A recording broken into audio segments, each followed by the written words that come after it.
O objetivo dessa disciplina, essa disciplina tem um objetivo central, é de trazer uma perspectiva decolonial. O que significa essa perspectiva decolonial? É uma perspectiva, sobretudo, antirracista. Mas não é um antirracismo qualquer. É um antirracismo libertário. Então, veja, o que eu estou querendo dizer para vocês é que existe diferentes formas de luta antirracista. O que eu vou trazer para vocês aqui, a priori, é totalmente excluído das nossas universidades brasileiras, latino-americanas e que eu chamo lá de ocidentalizadas. Não sei se vocês já viram os vídeos que eu comento alguma medida isso, né? Então, assim, nós temos um saber universitário, que é um saber que eu estou chamando aqui, que não só eu, mas outros diversos autores chamando de, é um saber colonizado.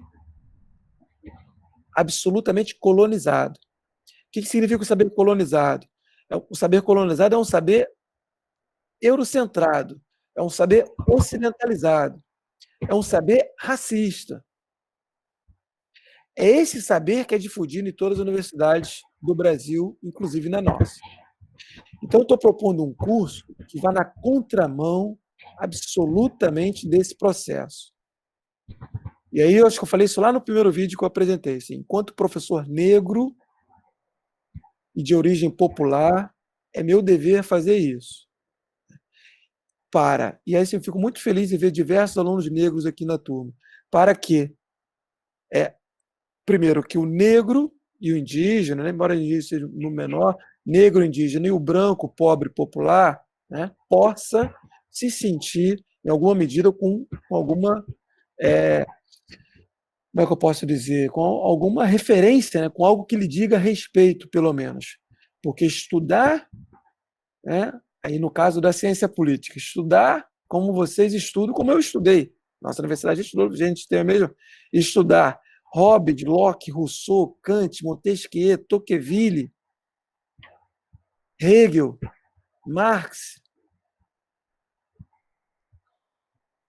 John Rawls, Robert Nozick, e por aí vai, né? Vamos ficar o dia inteiro falando aqui, todos os autores brancos, eurocentrados ou ocidentalizados, para a gente incluir aí os Estados Unidos, tá? Então, a diferença do ocidentalizado é que inclui os Estados Unidos no bojo desse saber colonialista e racista.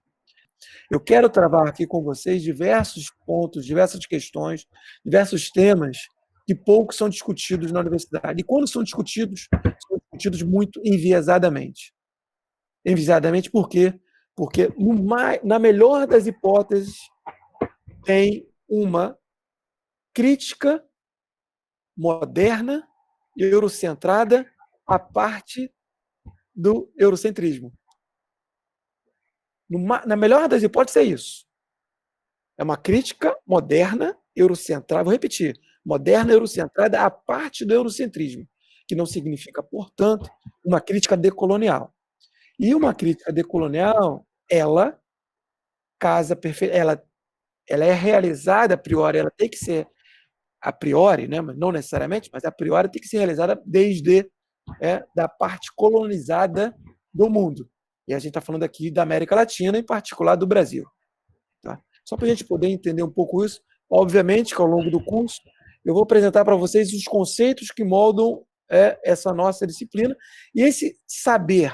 Quer dizer, eu estou tentando aqui contribuir com o saber, uma forma de interpretar o mundo, que é decolonial e libertária. A metodologia das minhas aulas, ela não é uma metodologia eurocentrada, que é caracterizada pela hierarquia, pelo autoritarismo, pelo centralismo, pela ideia de autoridade, que é tipicamente moderna. O que significa isso? Significa que o professor é o centro do debate, que se dane para o aluno. Ele quer falar, o aluno escuta e aprende o que ele quiser, acabou, ele vai embora. Não, eu estou querendo aqui discutir com vocês e quero ouvi-los. E, aliás, eu quero começar a ouvi-los hoje. Essa é uma característica que se eu estivesse em sala de aula, até falei isso no outro turno, se eu estivesse em sala de aula, nós estaremos agora num círculo, né, para estimular esse debate. E o círculo é a forma com que os indígenas conversam, se organizam, as diversas sociedades africanas se organizavam em círculos, né? E também é uma característica do pensamento anarquista. Sem dúvida que essa ideia da horizontalidade e dessa descentralização do poder. Eu já quero adiantar para vocês que esse meu curso aqui tem o objetivo principal dele é atacar o que eu estou chamando de triplo epistemicídio. Tá? Bom, além de tratar do triplo epistemicídio, eu quero que vocês assistam lá, principalmente o segundo vídeo.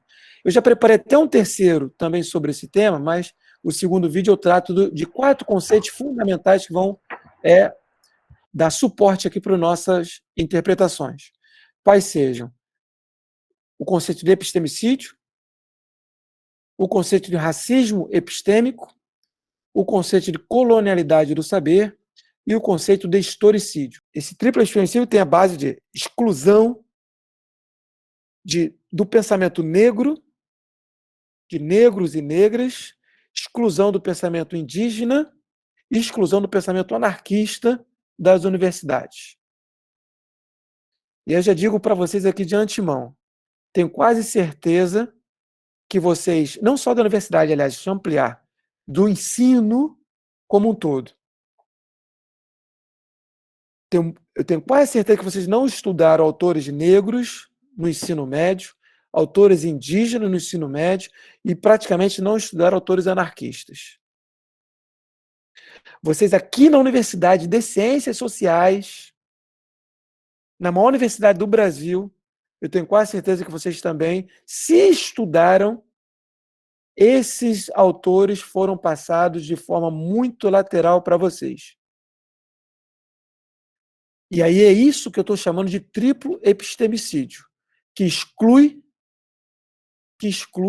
do saber, exclui da discussão, exclui do debate, né? Não só o pensamento negro, o pensamento indígena e o pensamento anarquista. Em comum, esses pensamentos, vamos chamar assim, ou essas filosofias, que eu prefiro chamá-las, né? A gente pode chamar aqui, já que a gente está em ciências sociais, a gente pode chamar de teorias, né?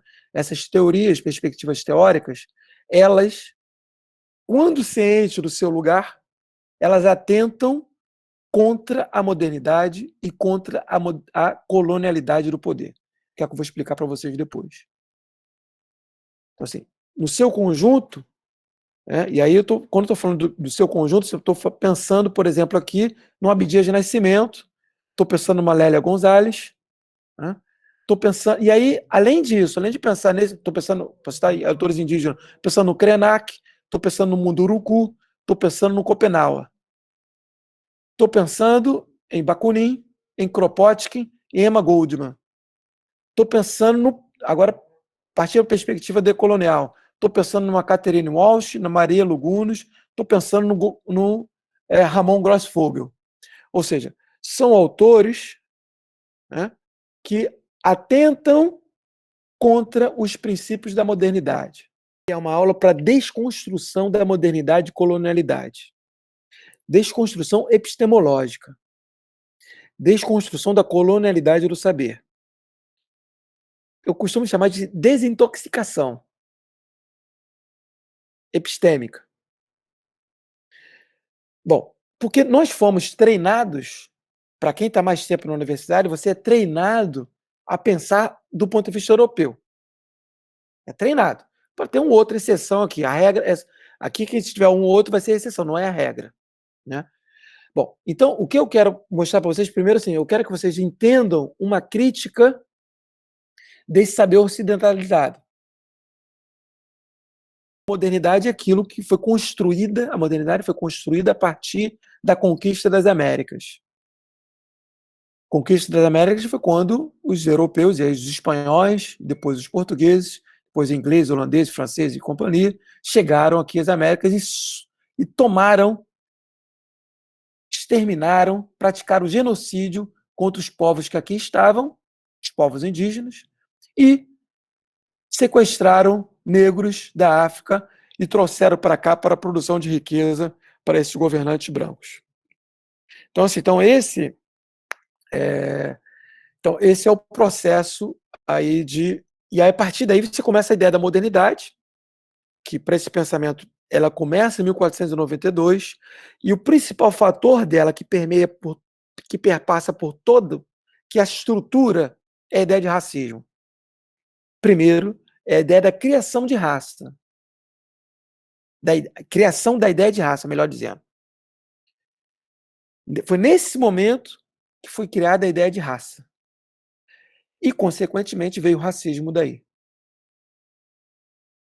Porque até então, eu já falei isso num vídeo, estou apenas repetindo, mas vocês podem voltar lá no, não sei se é o vídeo 1 ou o vídeo 2, mas até então, o europeu não se via quanto branco.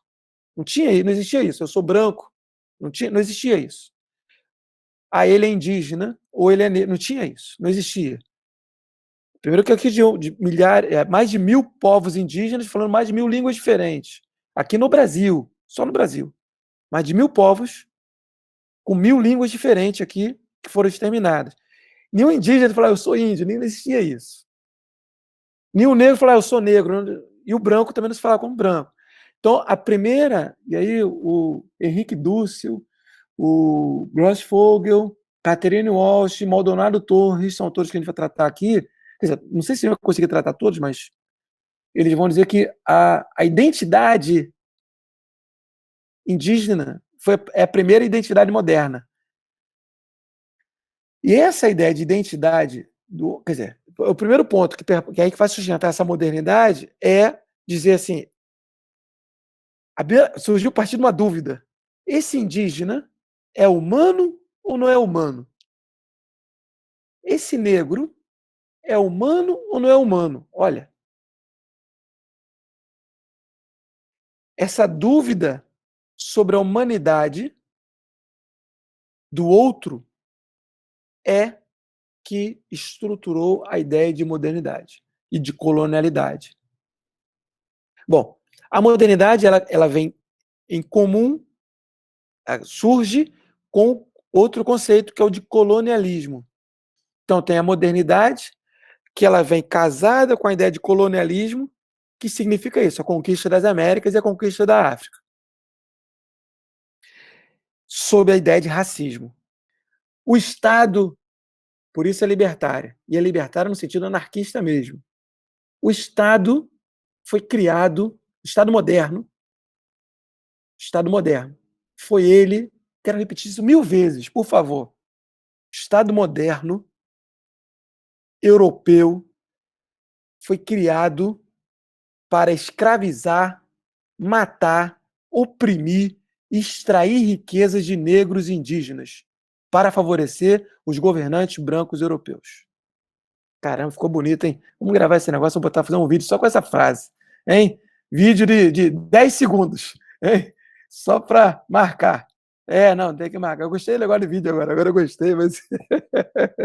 mas eu acho que é isso, tem que ter essa clareza. Então, assim, o capitalismo, outra instituição moderna, capitalismo é outra instituição moderna.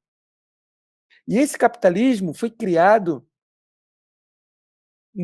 o Marx falou que o capitalismo foi que Marx é um excelente teórico, século XIX e tal, mas ele falou que o capitalismo foi criado a partir da extração de mais-valia, né, lá do campesinato europeu. Ele esqueceu do colonialismo, mas ele não podia falar do colonialismo porque estava na Europa. O capitalismo foi estruturado aqui com o trabalho escravo de negros e indígenas. Foi o roubo das riquezas daqui das Américas com o trabalho escravo que garantiu o domínio europeu no mundo inteiro. Que, aliás, tem um vídeo que eu também já falei isso, a Europa não era nada até a conquista das Américas. A Europa não era nem centro do mundo. Depois eu indico para vocês Henrique Dúcio, para vocês poderem entender e estudar. A gente vai debater isso aqui. Tá? Então, assim, estruturando, só para fechar, e aí vou passar mesmo para vocês. O que estrutura modernidade e colonialidade? Racismo, que perpassa por tudo. Tudo. E aí que colocou negros e indígenas na qualidade de sub-humanos. Um ponto. Ponto 2. Estado. É o Estado com militar, que era o ponta de lança, como dizia Fanon. Fanon, aliás, é maravilhoso. Vou passar Fanon aqui para a gente também debater. era o militar. Engraçado, tem uma frase que eu gravei tanto, porque eu acho tão atual para a gente. É o militar que dava tapa na cara do colonizado, que a ponta do sabre ameaçava esse colonizado. É o militar que era a estrutura final que fazia e oprimia esse negro, essa negra, esse indígena, os nossos antepassados, os nossos ancestrais. Era esse militar que era a ponta de lança desse Estado. Esse Estado que é militarista, nasceu por essência militarista. Então, ser decolonial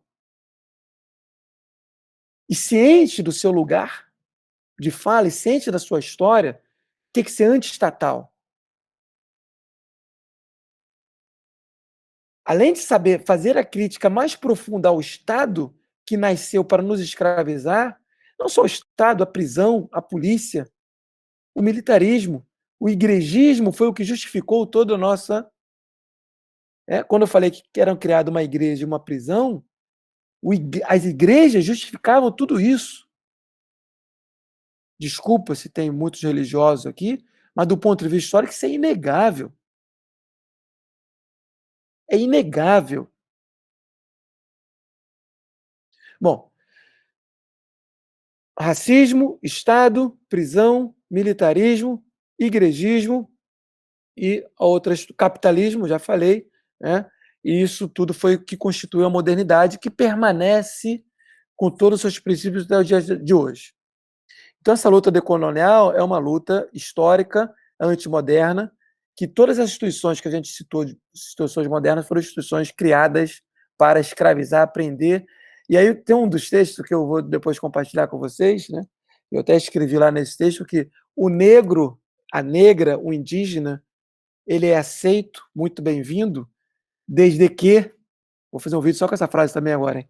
Desde que ele peça bênção todos os dias ao seu patrão branco governante. Se ele se subordinar perfeitamente, ficar feliz com a exploração que lhe é realizada todos os dias, e vão chamar de esse negro aqui é bom, esse é gente boa, esse negro é ótimo, ele é maravilhoso. Por que ele é maravilhoso? Porque ele está amplamente subordinado a todos os princípios, e se legitimar ainda os princípios modernos, ele é melhor ainda. Bom, então, o colonialismo é um processo que tem início com a conquista das Américas e ele tem, a princípio, fim com as chamadas independências ocorridas na América Latina no século XIX e as independências, majoritariamente, no século XX, na África. Tá? Porque se fala de decolonial, não se fala de anticolonial. Porque, veja, é uma diferença entre colonialismo, é um conceito, colonialismo. Outro conceito é colonialidade. Importante que vocês saibam diferenciar isso ao longo do curso. Tá? O termo de colonialidade significa dizer que há uma continuidade dos princípios do colonialismo. Isto é, a ideia de racismo não acabou com o fim do colonialismo. Tá? Isso é importante que vocês tenham muito claro. Eu falei isso num vídeo, estou aqui repetindo, né? Mas só para vocês terem essa noção é importante. Então, a colonialidade significa que há uma permanência dos princípios colonialistas, coloniais, que subordinava, que menosprezava, que discriminava e que matava negros e indígenas. E o que matava, né? Que continua matando até hoje nas nossas periferias, nossas favelas e florestas. Eu falei lá no vídeo, vou até repetir aqui, assim, quando os portugueses chegavam aqui, quando os espanhóis chegavam na América inglesa, a primeira coisa era se instaurar uma igreja e uma prisão. A primeira coisa, construir a igreja e a prisão. A prisão é uma instituição europeia, moderna, que foi criada para prender negros e indígenas, insubmissos. Por isso eu sou abolicionista penal. Então, na minha perspectiva, casando decolonialidade com perspectiva libertária, você tem que ser abolicionista penal. O que significa isso? É ter a maior crítica sobre as prisões. E saber que as prisões foram feitas e criadas para nos prender.